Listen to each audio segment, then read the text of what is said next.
Hi, good morning everyone. I am Nitin Sharma और आपका स्वागत है मेरे यूट्यूब चैनल ड्रीम्स टॉपर पे। आज हम डिस्कस करेंगे बिजनेस कम्युनिकेशन के बहुत ही इंपॉर्टेंट टॉपिक के बारे में, self development and communication. Communication के बारे में हम ऑलरेडी और डिस्कस कर चुके हैं, बट आज हम डिस्कस करेंगे सेल्फ डेवलपमेंट के बारे में।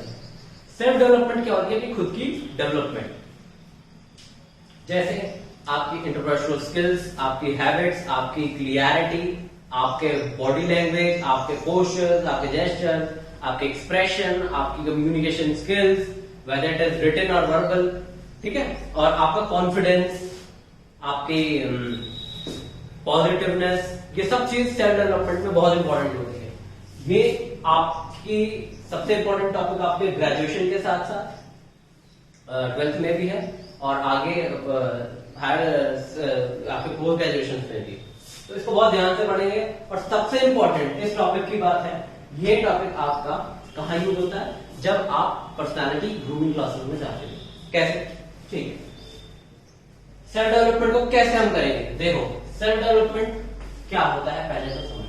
सेल्फ डेवलपमेंट होता है खुद की डेवलपमेंट करना, एक पर्सनालिटी की डेवलपमेंट करना। सेल्फ डेवलपमेंट सिर्फ इंडिविजुअल नहीं, ऑर्गेनाइजेशन के लिए भी कहा जाता है सेल्फ डेवलपमेंट। भाई ऑर्गेनाइजेशन कैसे सेल्फ डेवलप करेगी उसके भी आपको बताऊंगा, पर्सनालिटी एक पर्सन कैसे करेगा उसके ऊपर भी बताऊंगा, ठीक है। सेल्फ डेवलपमेंट पर्सनालिटी, अगर कोई इंडिविजुअल करेगा, कोई पर्सन करेगा, कैसे करेगा वो पर्सन? अपनी कॉन्फिडेंस लाएगा, अपना एक्सप्रेशन, अपना बॉडी लैंग्वेज, इन सब चीजों पर फोकस करेगा। क्लियर हो गया? तो अब हम आइए इनके कुछ पॉइंट्स के बारे में हम डिस्कस कर लेते हैं।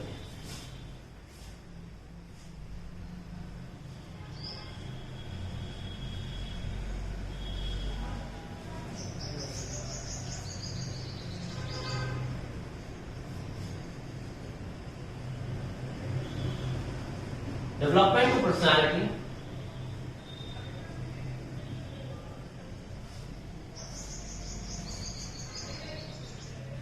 development of habit, development of positive attitude,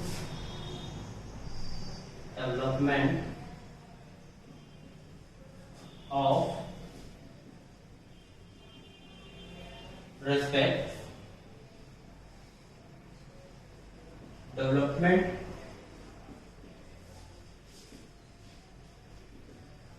self confidence,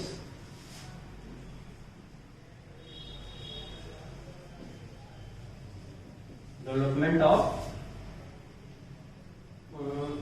knowledge.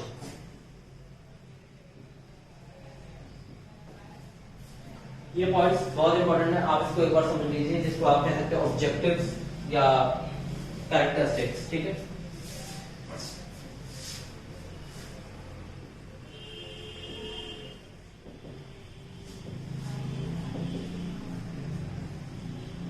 ऐसे ही मतलब होगा सेल्फ डेवलपमेंट। क्लियर है? आइए एक एक करके अब इन सारी हेडिंग्स को बहुत अच्छे से समझते हैं। Development of personality, development of personality. आपकी पर्सनालिटी एकदम अट्रैक्टिव होनी चाहिए, ठीक है। कैसे? You should be very clean, neat and clean and tidy, और हाइजीनिक दिखने चाहिए आप। मतलब ऐसा नहीं कि आप मतलब अनप्रेस्ड आपने कपड़े पहने हैं और आपका एटीट्यूड में, बात करने के तरीके में बहुत अंतर है, बहुत अजीब तरीके से आप बात कर रहे हो, आपके हेयर कॉम नहीं है, आप बिल्कुल मतलब ऐसी हो जैसे उठ के आ गए हो अपने बेड से, वो नहीं होना चाहिए। आपको being a person, being a personality आपकी एकदम टिप टॉप होनी चाहिए। एक सबसे अच्छा एग्जांपल जैसे मैंने आपको पहले दिया था, इंश्योरेंस एजेंट आपने देखे होते, they are suited and booted, and अगर टाई वाले नहीं प्रॉपर तरीके से सूटेड बूटेड होते हैं, टाई होती है, ठीक है। फार्मा कंपनी के जो मार्केटिंग वाले होते हैं वो आप देखोगे वो प्रॉपर, उनके लिए बटन्स भी बंद होते हैं और ऊपर टक टाई होती है। तो ये उनकी पर्सनालिटी को अच्छा करने के लिए होता है। पर्सनालिटी में आपका बहुत सारी चीजें आ जाती हैं, आपका एटीट्यूड आ जाता है, आपका बहुत सारी और क्या आ सकती है, आपका एटीट्यूड आ सकता है, आपकी पॉजिटिवनेस, आपके पॉजिटिव पॉइंट में आ जाएगी। चलो तो और पर्सनालिटी में आपको आ सकता है कि the way you dressed up, the way you walk, the way of your body language at the time you are communicating with someone. तो डेवलपमेंट ऑफ गुड हैबिट्स में आपका हो गया कि मतलब आप किसी से कितनी अच्छी तरीके से बात करते हो। मॉनिटरी टर्म्स में अगर हम बात करें कि आप अपने पैसे को कैसे जोड़ते हो, इस चीज का कैसे लिंक हुआ और इस चीज से ऐसे हुआ, आपकी सेल्फ डेवलपमेंट देखो बहुत मैटर करती है। ये मैटर नहीं करता कि आप ब्रांडेड कपड़े पहनो तो ही आप वो लोग होंगे, नहीं, ऐसा कुछ भी नहीं है। अगर आप सिंपल कपड़ा भी पहनोगे, 300 रुपए की शर्ट भी पहनोगे और वो भी तरीके से पहनोगे, प्रेस करके अच्छे से क्रीज बनाओगे, तो भाई उसमें भी आप अच्छे लगोगे, उसमें भी आपको सेल्फ डेवलपमेंट होगी। तो इस सेल्फ डेवलपमेंट में कम्युनिकेशन का क्या लेना देना? सेल्फ डेवलपमेंट में देखो कम्युनिकेशन का ये लेना देना कि जब आप बिल्कुल सेल्फ डेवलप्ड होते हो तो आपको कम्युनिकेट करने में दिक्कत नहीं आती और एक कॉन्फिडेंस आता है और सामने वाले को आप अट्रैक्टिव लगते हो। डेवलपमेंट ऑफ पॉजिटिव एटीट्यूड, आप पॉजिटिव एटीट्यूड अपने अंदर डेवलप करें जो आपकी सेल्फ डेवलपमेंट में बहुत जरूरी है। पॉजिटिव एटीट्यूड आपका हो गया, if someone come to you and asking for the help, then it's your responsibility that you should reply in a positive way or you should help that person. Development of respect, भाई respect करनी होनी चाहिए senior junior हर एक सबकी। Development of self confidence, आपके अंदर self confidence सबसे important होता है। सेल्फ कॉन्फिडेंस सबसे इंपॉर्टेंट होता है। बहुत सारे बच्चे आते हैं कहते हैं कि सेल्फ डेवलपमेंट के ऊपर भी हम वीडियो बनाए तो उसके ऊपर भी हमारी टीम इसके ऊपर काम कर रही है और बहुत जल्द आपको वो भी मिलेगी। तो सेल्फ कॉन्फिडेंस, बच्चे कहते हैं कि हमें नॉलेज है, इंटरव्यू में बैठने में हमें बहुत दिक्कत होती है। क्यों? क्योंकि एचआर जब हमसे क्वेश्चन करता है हम उसको समझ जाते हैं, लेकिन उसको क्या रिप्लाई दें हमें वो नहीं पता। ये कहाँ लैग करे? वो इफेक्टिव कम्युनिकेशन। लोग क्या करते हैं, जब अपनी कोई चीज बताते हैं तो पूरी कहानी बता देते हैं, जो इफेक्टिव कम्युनिकेशन में नहीं आती। इफेक्टिव कम्युनिकेशन में आपके पास पॉइंट्स आते हैं कि आपको किस तरीके से अपनी बात शॉर्ट में रखनी है और क्लियर मैसेज होना चाहिए। ऐसा नहीं आधी अधूरी बात, पूरी बात आपको कैसे शॉर्ट में रखनी है वो आपको इफेक्टिव कम्युनिकेशन में होता है। और वो आप कब कर पाएंगे? जब आप सेल्फ डेवलप्ड होंगे। हो गया कनेक्ट? क्लियर? क्लियर हो गया? डेवलपमेंट ऑफ सेल्फ कॉन्फिडेंस ये हो गया। Development of knowledge, development of knowledge क्या होता है? आपको टाइम टू टाइम अपना इंक्रीज करनी चाहिए नॉलेज, अपग्रेड करनी चाहिए नॉलेज, पॉलिश करनी चाहिए अपनी नॉलेज। कुछ भी आप कह सकते हैं कि फॉर एग्जाम्पल अगर हम आज मैथमेटिक्स पढ़ रहे हैं, चलो मैथ्स तो फॉर्मुले वगैरह सेम होते हैं, हम इंग्लिश की बात कर रहे हैं। इंग्लिश में सबसे पहले फॉर एग्जाम्पल कहते थे एजुकेशन, अब एजुकेशन को चेंज करके हो गया इट्स एडुकेशन, EDUCATION, एडुकेशन। तो ये प्रोनाउंसिएशन चेंज होती रहती है। अब अगर मैं इसको ना समझता या ना इसको अपने आप की नॉलेज को ना अपडेट करता तो मेरे को भी आज वो एडुकेशन नहीं एजुकेशन पता होता जो हम पहले बोलते थे। क्लियर? अब अगर हम देखें तो अमेरिकन अलायंसेस में डेट कैसे लिखी जाती है? डेट अमेरिकन अलायंसेस में जैसे ऐसे लिखी जाती है, अमेरिकन वे में आप ऐसे भी लिख सकते हो। जैसे अगर आप इंग्लिश में एग्जाम लिखोगे और आपका लेटर राइटिंग वगैरह होगा तो उसमें आपको ये चीज मैंडेटरी होगी, ठीक है? तो डेट लिखने का तरीका भी ऐसा ही होना चाहिए। कई लोग डैश लगा के लिखते हैं, ठीक है, बट मैं ऐसे लिखता हूँ, ये चीज एकदम एग्जैक्ट है। और ये अमेरिका के अकॉर्डिंग, अमेरिका इंस्टीट्यूट के अकॉर्डिंग भी ठीक है डेट को ऐसे लिखना। या आप कर सकते हो जुलाई 06/2029, जो भी है, ठीक है? अब आपका अगर तो हम क्या बात कर रहे हैं? बात कर रहे हैं डेवलपमेंट ऑफ नॉलेज। अगर मैं ना करता अपनी नॉलेज को अपडेट और आप भी ना करते तो आज हम दोनों ही लोग एक दूसरे एजुकेशन बोल के बात करते हैं, ना कि एडुकेशन। तो अपनी नॉलेज को इंक्रीज करते रहना चाहिए। इससे आपको पब्लिक स्पीकिंग में बहुत हेल्प मिलेगी, क्योंकि कभी कभी टॉपिक्स ऐसे हो जाते हैं पब्लिक स्पीकिंग में कि हमें उस नॉलेज नहीं होती उस टॉपिक से related. If we are developing our skills regularly, then we are very much comfortable to speak on every topic. Clear है? और सबसे अच्छी आदत बताई भी जाती है न्यूज़पेपर पढ़ना चाहिए, क्योंकि पब्लिक स्पीकिंग के जो गॉसिप्स होते हैं, आप कॉर्पोरेट मीटिंग्स की बात कर लो, फ्रेंड सर्कल की बात करो, पॉलिटिक्स से रिलेटेड आपकी बातें होती हैं, तो उसमें आप जब बोलते हैं अपने फ्रेंड्स के सामने तो आपका एक तरीके से कॉन्फिडेंस आता है। और बच्चों में एक बहुत इंपॉर्टेंट चीज बता दूं, बहुत सारे बच्चे पूछते हैं सेल्फ डेवलपमेंट और कम्युनिकेशन को कैसे इंप्रूव करें सर। देखो, सबसे पहली चीज होती है आप न्यूज़पेपर वगैरह पढ़ो, मैगजीन्स पढ़ो, देखो ये जो है ये तो सब बताते हैं। सबसे इंपॉर्टेंट चीज क्या होती है, आपको मिरर प्रैक्टिस करनी होती है।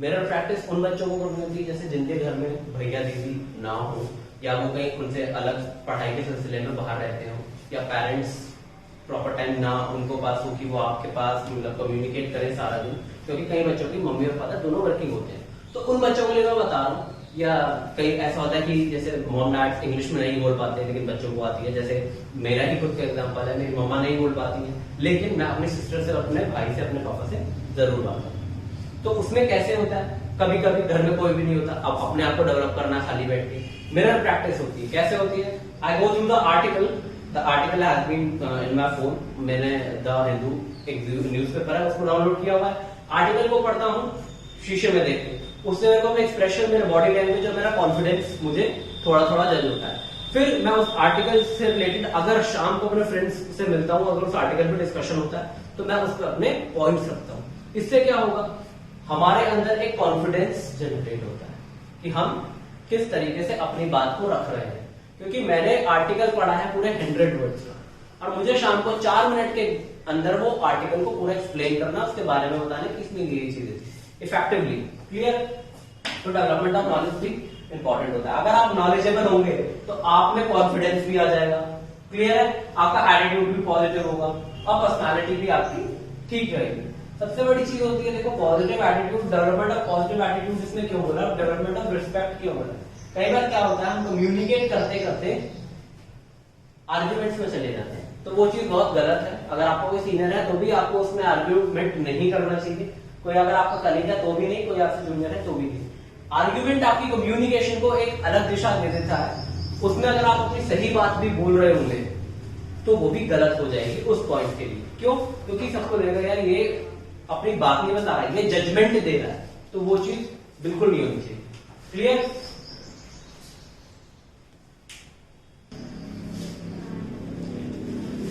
ये टॉपिक अब हमारा क्लियर हो चुका है और हम बात करते हैं थोड़ा बोनस टिप्स। मेरे पास अभी बहुत सारे मैसेज आए थे बच्चों के कल परसों, मतलब लास्ट पास्ट ईयर डेज में, कि हम मतलब अपने बीकॉम के बाद क्या करें। सबसे इंपॉर्टेंट क्वेश्चन आता है बीकॉम के बाद क्या करें। देखो भाई, जहां जिसका इंटरेस्ट है वो तो वो करो, लेकिन कई बार क्या होता है बच्चे उस चीज को डिसाइड नहीं कर पाते। If you are good at talking तो आप मार्केटिंग करो, लेकिन उसमें बच्चों का फिर क्वेश्चन आता है सर अगर हम मार्केटिंग करेंगे तो हमें टारगेट बेस्ड वर्क मिलेगा। मेरी समझ में ये नहीं आता, बच्चे एमबीए कर रहे हैं, बीबीए कर रहे हैं, उनको टारगेट से डर क्यों लग रहा है? टारगेट से डर क्यों लग रहा है? आप एक चीज बताओ, टारगेट से बिल्कुल भी मत डरो भाई। प्रमोशन सबको चाहिए, सैलरी में इंक्रीमेंट सबको चाहिए, टारगेट किसी को नहीं चाहिए। क्या ऐसा होता है? नहीं होता।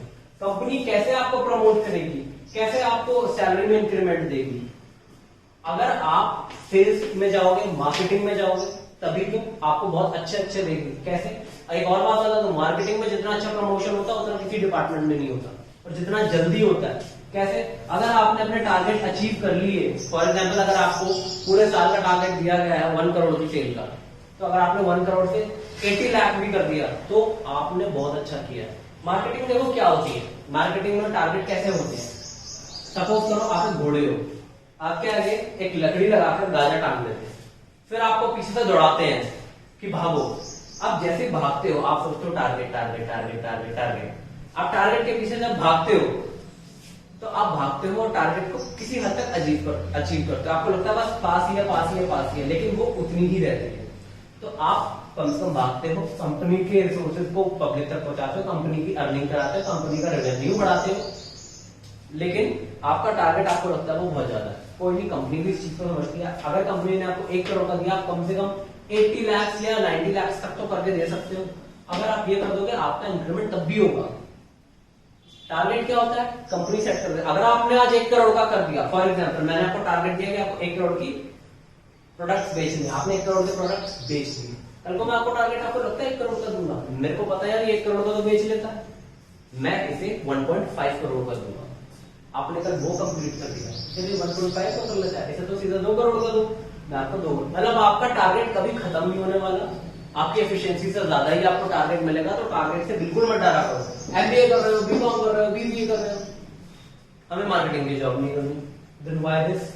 If you are good at talking, अगर आप कह रहे हो कि सर हमारे, अगर मैं पूछूं भैया आपको क्या करना है, आपको क्या लगता है कि आप क्या कर सकते हो, आपकी क्या क्वालिटी है, आप कहोगे sir I am good at talking, अच्छा आप बात अच्छी करते हो, go for marketing, but sir I don't want target work, what this no, क्या नहीं करना चाहिए। आप टारगेट वर्क क्यों नहीं करना चाहोगे, टारगेट वर्क करो, मैं कहता हूँ करो, स्टार्टिंग में जितना अपने आप को भिजोगे उतना ऊंचा जाओगे, उतनी अच्छी सक्सेस को आप टच करोगे। तो टारगेट से कभी मत डरना। बच्चे बहुत कहते हैं जब प्लेसमेंट होती है कॉलेजेस में कि टारगेट वाली कंपनी आ रही है, नहीं जाएंगे नहीं जाएंगे नहीं जाएंगे, क्यों नहीं जाएंगे भाई? और एचआर से पूछते हैं टारगेट होगा, टारगेट होगा, होगा तो हम नहीं जाएंगे, नहीं होगा तो आ जाएंगे। ऐसा नहीं होना चाहिए। आप एमबीए कर रहे हो, बीबीए कर रहे हो, बीकॉम कर रहे हो, चलो बीकॉम तो आपका अकाउंट्स में हो गया, फाइनेंस में हो गया, डिग्री करके भी आता है, लेकिन अगर आप एमबीए मार्केटिंग कर रहे हो या जो भी कर रहे हो भाई, उसमें तो आपको मार्केटिंग में टारगेट्स अगर मिले तो आपको मेरे हिसाब से तो प्रॉब्लम नहीं होनी चाहिए। जब तक आपको टारगेट नहीं मिलेगा आप अपने आप को पॉलिश कैसे करोगे, कम्युनिकेशन स्किल्स कैसे इंक्रीज करोगे, कॉन्फिडेंस कैसे इंक्रीज करोगे। और अगर आपको आदत है, जैसे कई लोगों की हॉबी होती है नए नए लोगों से मिलना, जैसे मेरे को बहुत अच्छा लगता है, तो वो हम कैसे करेंगे? मार्केटिंग में क्या होता है, हम हर तरीके के बंदे से मिलते हैं, हर तरीके के लोगों से बात करते हैं, अच्छे से भी बात करते हैं, बुरों से भी बात करते हैं, और बहुत ज्यादा अच्छों से भी बात करते हैं। तो हमें उनके अकॉर्डिंग चलना है। भाई साफ बात है, अगर कोई मार्केटिंग वाला बंदा है तो वो 10 बार मूर्ख भी बना होगा अपने मार्केटिंग करियर में, तो आप अपने लाइफ में बहुत अच्छे से पॉलिश हो जाते हो। तो बस आज के वीडियो के बोनसेस में यही था कि कभी भी अगर आप एमबीए कर रहे हो स्पेशली, तो टारगेट से मत घबराओ। अभी आपकी एज है अपने आप को पॉलिश करने की, जितना पॉलिश कर सकते हो करो, नहीं हुआ उसके बाद देखते हैं फिर हम। Thank you so much.